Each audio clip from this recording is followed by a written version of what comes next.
Hi friends, நான் உங்கள் decode with ரசூல். அதாவது இன்றைக்கி நம்ம இந்த காணொலியில் என்ன பார்க்குறோம் அப்படின்னாக்கா, ஈரான் வந்து அமெரிக்காவினுடைய போர்க்கப்பலை நோக்கி மிக கடுமையான தாக்குதல் நடத்தியிருக்கு. அது எதனால் நடந்தது என்பது பற்றியும், மேலும் ஐக்கிய அரப் எமிரேட்ஸில் நிறுத்தி வைக்கப்பட்டிருந்த எண்ணெய் கப்பல்கள் மற்றும் துறைமுகத்தில் நடந்த டெஸ்ட்ராய்டு கப்பல்கள் மேலும் கடுமையான தாக்குதல்களை ஈரான் நடத்தியிருக்காங்க. இது சம்பந்தமாகவும் மேலும் பல தகவல்களை உள்ளடக்கி இந்த காணொலியில் பார்ப்போம் வாங்க. அதாவது ஒரு 2 நாளைக்கு முன்னாடி நம்ம பார்த்துருந்தோம். நேற்றுக்கு முன்னால் ஐக்கிய அரபு எமிரேட்ஸின் கப்பல்களை மற்றும் அந்த ஸ்ட்ரைட் ஆஃப் ஹார்மஸில் ஃப்ரீடம் ப்ராடக்ட் ஆஃப் ஃப்ரீடம் அப்படின்னு சொல்லிட்டு அமெரிக்கா மேற்கொண்டிருந்த அந்த தாக்குதல்களை முறியடிக்கும் விதமாக ஈரான் களமிறங்கிடுச்சது இல்லையா. அப்போவே வந்து அவங்க இதற்கு எதிராக தாக்குதல் நடத்துறதுக்கு ஈரான் மேலே தாக்குதல் தொடுக்க அமெரிக்கா ஒரு பிளான் பண்ணியிருந்தாங்க. ஆனால் இடையில அவங்களுடைய KC-156 அப்படிங்கிற ஒரு விமானம் இல்லையா, மோஸ்ட் பவர்ஃபுல் ஆஃப் ஃபியூவல் விமானம் வந்து இடையில ஒரு 2 வந்து அதில் ஒன்று மிஸ் ஆகிடுச்சு. ஒன்று வந்து எங்கே விழுந்துச்சுன்னு தெரியல அப்படின்னு சொல்லிட்டு தேடிட்டு இருந்தாங்க. அது கீழே விழுந்து சேதமடைஞ்சிருக்கு அப்படின்னு சொல்லிட்டு அப்புறமா ஒரு தகவல் சொல்லியிருந்தாங்க. இதனால் அந்த தாக்குதலை பின்னோக்கி போட்டதாகவும் தகவல் சொல்கிறாங்க. அதுக்கப்புறம் ஐக்கிய அரபு எமிரேட்ஸ் ஆனது என்ன செஞ்சுருக்காங்க, மேலும் சவுதி அரேபியா அந்த வான்பரப்பை நீங்கள் பயன்படுத்தக்கூடாது அப்படின்னு சொல்லிட்டு சொன்னதாகவும், சவுதி அரேபியா எங்கள் மீது தாக்குதல் நடத்துவாங்க, நீங்கள் எங்களுடைய இராணுவ தளங்களையும் அதாவது வான் பாதுகாப்பு அந்த பரப்பையும் பயன்படுத்தக்கூடாதுன்னு சவுதி சொல்லியிருந்தாங்க. ஆனால் ஐக்கிய அரபு எமிரேட்ஸ் என்ன பண்ணியிருந்தாங்க, அவங்களுக்கு அமெரிக்காவுக்கு எல்லா ஒத்துழைப்பையும் கொடுத்து செய்ய சொல்லியிருந்தாங்க இல்லையா. அதன் அடிப்படையில் அடிச்சிருந்தாங்க. அதுக்கு திருப்பி தாக்குதல் செய்ய சொல்லி ஐக்கிய அரபு எமிரேட்ஸ்லேருந்து அழுத்தங்கள் கூறப்பட்டாலும், அமெரிக்காவுக்கு மிக கடுமையான அழுத்தங்கள் கொடுத்துருந்தாலும் அவங்க வந்து கொஞ்சம் தயங்கிட்டு தான் இருந்தாங்க. சவுதி அரேபியா அந்த மாதிரி எங்களுக்கு மறுத்துட்டாங்க அப்படின்னு சொல்லிட்டு, அந்த வான்பரப்பை பயன்படுத்தக்கூடாது அப்படின்னு சொல்லிட்டு.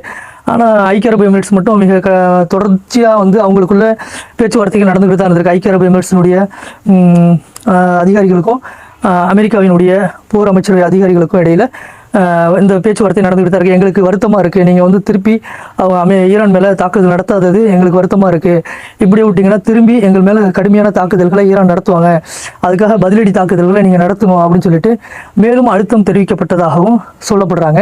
அதுக்கு அடுத்தபடியாக தான் அமெரிக்கா என்ன பண்ணியிருக்காங்க, சவுதி அரேபியா, குவைத், கத்தார் ஆகிய நாடுகளுக்கு தொடர்பு கொண்டு பேசியிருக்காங்க. இந்த மாதிரி நாங்கள் வந்து வரையறுக்கப்பட்ட தாக்குதல்களை தான் ஈரான் மேலே நடத்த போகிறோம். இப்போ அந்த ஃப்ரீடம் ஆஃப் ப்ராடக்ட் அப்படிங்கிறத ஸ்டாப் பண்ணிட்டோம், நாங்கள் இப்போ அதை செயல்படுத்தலை. ஆனால் ஐக்கிய அரபு எமிரேட்ஸ் மேலே தாக்குதல் பண்ணதுக்கு ஒரு குறிப்பிட்ட வரையறுக்கப்பட்ட தாக்குதல் மட்டும்தான் செய்ய போகிறோம், அதுக்கு நீங்கள் அனுமதி கொடுக்கணும் அப்படின்னு சொல்லிட்டு அவங்கள்ட்ட கேட்டுக்கொண்டதாகவும் அதற்கு மட்டும் அனுமதி கொடுத்ததாகவும் சொல்லப்படுறாங்க. அதனால தான் அவங்க என்ன பண்ணியிருக்காங்க, இந்த ஈரானினுடைய பாங்கர் அப்பாஸ் அப்படிங்கிற ஐலாண்ட்லேயும் அப்புறம் இன்னொரு ஐலாண்டு குஷர் ஆகிய ஐலாண்டில் அவங்க நிறுத்தி வைக்கப்பட்டிருந்த டேங்கர், அதாவது கப்பல் எண்ணெய் ஏற்றி கொண்டிருந்த டேங்கரை வந்து கடுமையாக ஹிட் அடிச்சிருக்காங்க, தாக்குதல் நடத்தியிருக்காங்க. அவங்க அந்த போர் விமானங்கள் அதாவது போர் கப்பல்கள் மூலயமா அந்த பகுதிகளை கடந்து சென்று அங்கே போய் தாக்குதல் நடத்தியிருக்காங்க. ஃபஸ்ட்டு ஐலாண்டு அதாவது ஈரானினுடைய அந்த குஷார் மற்றும் அந்த பேங்கர் அப்பாஸ் ஆகிய 2 பகுதிகளிலும் தாக்குதல் நடத்தியிருக்காங்க.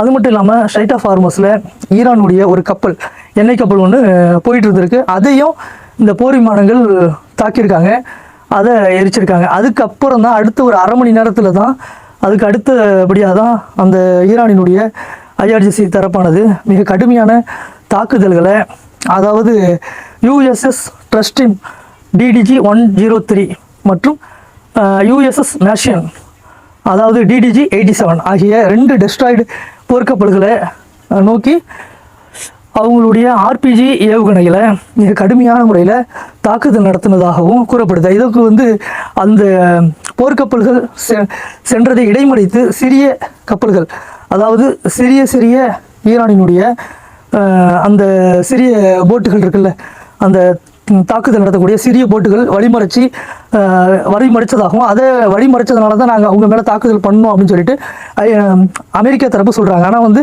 அந்த தாக்குதல் அவங்க நடத்தினதுக்கு அப்புறம் தான் இவங்க அதை போய் வழிமறைச்சி தாக்கியிருக்காங்க. அவங்க தாக்குனதை வந்து IRGC கரெக்டாக சொல்கிறாங்க. அவங்க முதல்ல தாக்குதல் நடத்தினதுக்கு அப்புறம் தான் அந்த எண்ணெய் கப்பலில் தாக்குதல் நடத்தி கொண்டு திரும்பும் வழிகளில் தான் நாங்கள் அவங்கள மறைச்சி தாக்குதல் நடத்தணும் அப்படின்னு சொல்லிட்டு அவங்க அந்த சின்ன போட்டு தாக்குதல் நடத்துறதை எதிர்த்து துப்பாக்கி சூடும் நடத்தியிருக்காங்க. ஆனாலும் அந்த நேரத்தில் வீரியமாக என்ன பண்ணியிருக்காங்க, அந்த சிறிய போட்டுகள் மூலயமா ஆர்பிஜி ஏவுகணைகளை அவங்க கடுமையான முறையில் அந்த டெஸ்ட்ராய்டுகளை நோக்கி அடிச்சிருக்காங்க. இதில் அந்த டெஸ்ட்ராய்டுகளும் மிக கடுமையாக சேதமடைஞ்சிருக்குன்றாங்க. அந்த நேரத்தில் அவங்க இந்த இதையெல்லாம் அந்த டெஸ்ட்ராய்டுகளை காவந்து பண்ணும் வழியில் அமெரிக்காவினுடைய வான்படையும் இறக்கியிருக்காங்க. அந்த தாக்குதல்களை திசை திருப்பும் விதமாக அந்த தாக்குதல்களை திசை திருப்ப வான்படைகளை உடனே அழைத்து அவங்க மூலயமா அந்த சிறிய போட்டுகளையும் மேலும் டெஹ்ரான் மற்றும் அந்த ஏனைய பகுதிகளில் ஈரானுடைய கப்பல் படை கட்டளை தளத்தை நோக்கியும் மிக கடுமையான தாக்குதல்களையும் அவங்க ஆரம்பிச்சிருக்காங்க. அதையும் மீறி அவங்க அதையெல்லாம் கண்டுக்காம அந்த சிறிய போட்டுகள் மற்றும் ஏவுகணைகள் மூலயமா அந்த டெஸ்ட்ராய்டுகளை மிக கடுமையான முறையில் தாக்குதல் பண்ணியிருக்காங்க. இந்த வான் பாதுகாப்பு படைகள் மூலயமா வான்படை மூலயமாகவும் அவங்க அமெரிக்காவானது தாக்குதல் நடத்திட்டு இருக்கும்போது அதை கண்டுக்காமல் அவங்களுடைய தாக்குதல் வீரியத்தை அதிகப்படுத்தி ஈரான் வந்து பதிலடி தாக்குதல்களை மேற்கொண்டுட்டு இருந்திருக்காங்க. இதனால் அந்த ஸ்ட்ரைட் ஆஃப் ஹார்மஸ்லேருந்து அந்த அதாவது போர்க்கப்பல்கள் மிக விரைந்து பின்வாங்கியதாகவும் மேலும் வந்து அவங்களால வந்து திரும்பி ஓமன் வளைகுடா பகுதிகளுக்கு செல்வதற்கு முயன்றிருக்காங்க. ஆனால் வந்து அவங்களால செல்ல முடியவில்லை. இவங்க இடைவிடாத அடித்து உச்ச தாக்குதல்களை நடத்தினதுனால அவங்களால ஓமன் வளைகுடா பகுதிகளுக்கு செல்ல முடியாமல் திரும்பவும் ஐக்கிய அரபு எமிரேட்ஸினுடைய அந்த துறைமுகங்கள் ஃபுஜைரா ஆகிய அந்த துறைமுகங்களுக்குள்ளேயே சிக்கி கொண்டதாகவும் கூறப்படுது. சிக்கி கொண்டதை அடுத்து அவங்க மேலும் அந்த ஃபுஜைரா துறைமுகத்தில் நிறுத்தி வைக்கப்பட்டிருந்த அமெரிக்காவினுடைய எண்ணெய் கப்பல்கள் மற்றும் சரக்கு கப்பல்கள் மற்றும் இந்த போர்க்கப்பல்களை நோக்கி மிக கடுமையான முறையில் அவங்க திரும்ப தாக்குதல்களை இடைவிடாமல் அடிச்சுக்கிட்டே இருந்திருக்காங்க. அதனால் அந்த எண்ணெய் கப்பல்களும் சரக்கு கப்பல்களும் தீப்பற்றி எரிந்ததாகவும் சொல்லப்படுது. அதனால் இவங்க அடுத்து அந்த வளைகுடா பகுதிகளுக்கு செல்ல வேண்டி இருந்தது. அது தடுக்கப்பட்டதாகவும் மேலும் வந்து பின்வாங்கிட்டாங்க. அவங்கள எதிர்த்து தாக்க முடியாமல் இவங்க அந்தளவுக்கு கடுமையான முறையில் ஈரான் வந்து மிக தங்களுடைய எதிர் தாக்குதல்களை மேற்கொண்டதுனால அவங்களால சமாளிக்க முடியவில்லை அப்படின்னு சொல்லிட்டு சொல்லப்படுறாங்க. இதை இந்த தஸ்லீம் ஊடகமானது ஈரானினுடைய தஸ்லீம் ஊடகம் தெளிவாக விளக்கியிருக்காங்க. அமெரிக்கா ஃபஸ்ட்டு ஆரம்பித்த இந்த தாக்குதல்களை அந்த எண்ணெய் கப்பல்களை ஃபஸ்ட்டு மற்றும் ஈரானினுடைய எண்ணெய் கப்பல் ஸ்ட்ரைட் ஆஃப் ஹார்மஸில் போய் கொண்டிருக்கும் போது அதை தாக்குதல் பண்ணது இல்லாமல் பேங்கர் அப்பாஸ் மற்றும் அந்த துறைமுகங்களில் உள்ள எண்ணெய் ஏற்றி நின்று கொண்டிருந்த ஈரானுடைய டேங்கர்களை தாக்குதல் நடத்தினதுக்கு அப்புறம் தான் ஈரான் வந்து மிக கடுமையான தாக்குதல் நடத்தியிருக்காங்க. அதுலேருந்து பின்வாங்க முடியாமல் ஓமன் வளைகுடா பகுதிகளுக்கு செல்ல முடியாமல் அமெரிக்காவினுடைய போர்க்கப்பல்கள் இது தடுத்து யுஏஇ துறைமுகத்தில் சிக்கி கொண்டாங்க. அது திரும்பவும் தாக்குதல் நடத்தியிருக்காங்க. அதனால மிக கடுமையான சேதம் அடைஞ்சிருக்கு.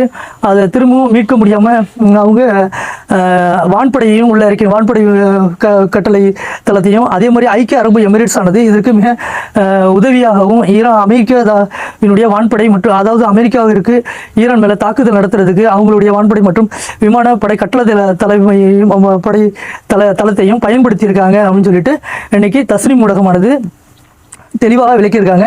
இதன் மூலம் ஈரான் தாக்குதல் நடத்தியது அவங்களால சமாளிக்க முடியாமல் பின்வாங்கியிருக்காங்க ஸ்ட்ரைட் ஆஃப் ஹார்மஸில் அப்படின்னு சொல்லிட்டு மிக தெளிவாக இன்னைக்கு எடுத்து உரைச்சிருக்காங்க. அதே மாதிரி அதாவது இப்போ நடந்த இந்த போர்ச்சூழலில் ஈரான் வந்து இந்த ஐக்கிய அரபு எமிரேட்ஸ் ஆனது இந்த தாக்குதலுக்கு மிக உடந்தையாக இருந்தது அப்படின்னு சொல்லிட்டு இன்னைக்கு மிகவும் எச்சரிச்சிருக்காங்க. இதன் மூலயமா என்ன ஆகிருக்குன்னா நேரடியாக வந்து ஐக்கிய அரபு எமிரேட்ஸ் ஆனது ஈரான் மேலே போர் தொடுக்கிறதுக்கு சமம் அப்படின்னு சொல்லிட்டு இன்னைக்கு ஈரான் மிக கடுமையாக எச்சரித்தது இல்லாமல் மேலும் ஐக்கிய அரபு எமிரேட்ஸ் மேலே மிக கடுமையான தாக்குதல் நடத்துவதற்கு தயாராகி கொண்டு வருவதாகவும் சொல்லப்படுறாங்க. இதன் மூலமாக இந்த பிரச்சனைகள் தீர்வு காண முடியும் அப்படின்ற மாதிரி ஒரு நம்பிக்கை இல்லை. அனைத்து அரசியல் வல்லுநர்களும் என்ன சொல்கிறாங்க, இது மேலே மேலே அதிகரிக்கக்கூடும். அந்த அமெரிக்காவானது இந்த போர் சூழலை மேலும் அதிகரித்து கொண்டு தான் சென்று கொண்டு இருக்காங்க. இவங்க வந்து இதை வந்து ஈஸியாக முடிக்கிறதுக்கான வழிகளை அவங்க தேடவே இல்லை. மேலும் அந்த 14 அம்ச திட்டங்கள்லாம் சொல்லியிருந்தாங்க இல்லையா, அது எல்லாமே நேற்று கிழிச்சு தூக்கி தூரப்பட்டாங்க. ஏன்னா இப்போ வந்து போர் நிறுத்த ஒப்பந்தத்தில் இருக்கும்போது தான் இப்போ வந்து ஃபஸ்ட்டு தாக்குதல் செஞ்சது அமெரிக்கா தான். அதனால் இப்போ ஈரான் அதெல்லாம் வந்து இப்போ கண்டுக்க மாட்டாங்க அப்படின்னாங்க. அது மட்டும் இல்லாமல் அது ஈரானுடைய அதிபர் பெஷக்ஷியான் அவங்களுக்கும் உச்ச தலைவர் முஜ்தபா அல் கமனி அவங்களுக்கும் 2 மணி நேரம் உரையாடல் நடந்திருக்கு அப்படின்னு சொல்லிட்டு சொல்லப்படுறாங்க. அதில் அவங்க உரையாடல் உரையாடின அனைத்து விஷயங்களும் இன்னைக்கு வெளியில் வரல. ஆனால் வந்து அவங்க உரையாடின விஷயங்கள் என்னவா இருக்கும் அப்படின்னு அரசியல் வல்லுநர் என்ன சொல்கிறாங்க, எக்காரணம் கொண்டும் அமெரிக்காவிற்கு அடிபணியக்கூடாது அப்படிங்கிறத மட்டும் தெளிவாக உச்சரித்ததாகவும் சொல்லப்படுறாங்க. அதே மாதிரி அதையெல்லாம் பார்த்துக்கிட்டு அந்த டூ சோஷியல் மீடியாவில் மார்க்கோ ரூபியோவும் சரி, அவங்க அதாவது ட்ரம்ப் என்ன பண்ணுறாரு, நாங்கள் ஈரானுடைய கப்பல்களை அழித்து விட்டோம், எங்கள் மீது தாக்குதல் நடத்தினார்கள், அதாவது இவங்க டெஸ்ட்ராய்டு மேலே ஃபஸ்ட்டு இவங்க தான் தாக்குதல் நடத்துனாங்கன்னு இவர் சொல்கிறார். எங்கள் மீது தாக்குதல் நடத்தினதுனால நாங்கள் அவங்கள வான்படை மற்றும் அதை கொண்டு கடுமையான தாக்குதல் நடத்தி அவங்களுடைய போர்க்கப்பல்கள் அந்த சிறிய கப்பல்கள் அனைத்தும் நாங்கள் அழித்து விட்டோம். மேலும் நாங்கள் இந்த இதை வந்து போர் சூழல், அதாவது போர் நிறுத்த ஒப்பந்தத்தில் தான் இருக்கிறோம், இது போர் சூழலாக மாறாது, நாங்கள் போர் நிறுத்த ஒப்பந்தத்தை மதிக்கிறோம், மேலும் போர் நிறுத்த ஒப்பந்தம் நடைமுறையில் தான் இருக்குது அப்படின்னு சொல்லிட்டு இப்போ சமாளித்த மாதிரி ட்வீட் போடுறாரு. ஏன்னா அவங்க அடித்த அடி அந்த மாதிரி அதாவது தாக்கு பிடிக்க முடியாமல் தான் அவங்க வெளியில் வந்துட்டாங்க. வந்தது இல்லாமல் இப்போ இவர் இந்த மாதிரி போட்டு இவர் திரும்பவும் உச்ச தாக்குதல் நடத்திடுவாங்க அப்படின்னு சொல்லிட்டு இதை வந்து எப்படியாவது முடிக்கணும், அது வரையறுக்கப்பட்ட தாக்குதல்னு சொல்லி தானே போனார். திரும்ப வந்து பெரிய போர்ச்சூழல் உருவாயிடுச்சுன்னா என்ன பண்ணுவாங்க, இவங்க வந்து வளைகுடா நாடுகளை தான் அடிப்பாங்க, இவங்களை தான் நான் இடம் கொடுக்கறது அப்படின்னு சொல்லிட்டு இப்போ இதில் நேரடியாக சம்மந்தப்பட்டது இந்த வான்பரப்பு, அது அவங்களுடைய ஏர்பேஸ் இதெல்லாம் கொடுத்தது யாருன்னா இப்போ வந்து ஐக்கிய அரபு எமிரேட்ஸ் மற்றும் சவுதி அரேபியாவும் சேர்ந்து இப்போ இந்த தாக்குதலுக்கு உதவி இருக்காங்க அப்படின்னு சொல்லிட்டு, மேலும் இவங்க இந்த ஐக்கிய அரபு எமிரேட்ஸ் மற்றும் சவுதி அரேபியா மற்றும் கத்தார், குவைத் மற்றும் பழைய மாதிரி திரும்பவும் போற ஆரம்பிக்கிறதுக்கான அவங்களுக்கான உரிமையை இப்போ டைரெக்டாக இவங்களே கொடுக்குற மாதிரி ஆயிடுது ஈரானுக்கு. ஆக இந்த போர் முடிவடைந்தால் தான் எல்லாத்துக்கும் நல்லது. மேலும் இதை அதிகப்படுத்தக்கூடிய செயல்களில் தான் அவங்களுடைய நடைமுறை இருக்குது. மேலும் இந்த ஐக்கிய அரபு எமிரேட்ஸ் ஆனது மேலும் மேலும் அமெரிக்காவுடன் சேர்ந்து கொண்டு அவங்க மேலே ஈரான் மேலே தாக்குதல் நடத்துவதற்கும், மேலும் அவங்களுடைய ஏர்பேஸ்களை மீண்டும் பயன்படுத்தி அவங்கள தாக்குதல் நடத்துங்க அப்படின்னு சொல்லிட்டு வலியமாக சொல்லக்கூடியதாகவும் நியூஸ் வந்து கொண்டு இருக்கு. ஊடகத்தின் மூலியமாக சொல்றாங்க ஐக்கிய அரபு எமிரேட்ஸ் மேலும் அழுத்தங்களை கொடுக்குறாங்களாம் அமெரிக்காவுக்கு, நீங்க தாக்குதல் செய்யுங்க ஈரான் மேல அப்படின்னு சொல்லிட்டு. அதனால ஈரான் மேலும் உச்ச கோபத்தில் தான் இருக்காங்க. இதனால இதற்கான திருப்பி ரியாக்ஷன் வந்து ரிப்ளை கண்டிப்பாக அவங்க பண்ணுவாங்கிற மாதிரி எதிர்பார்க்குறாங்க. இப்போது கிடைக்கப்பட்ட அனைத்து தகவல்களும் உங்கள்கிட்ட சொல்லியிருக்கேன். மேலும் தகவல்கள் புரிஞ்சிருந்ததுன்னா லைக் பண்ணுங்கள், ஷேர் பண்ணுங்கள், கமெண்ட்ஸ் பண்ணுங்கள். நன்றி, வணக்கம்.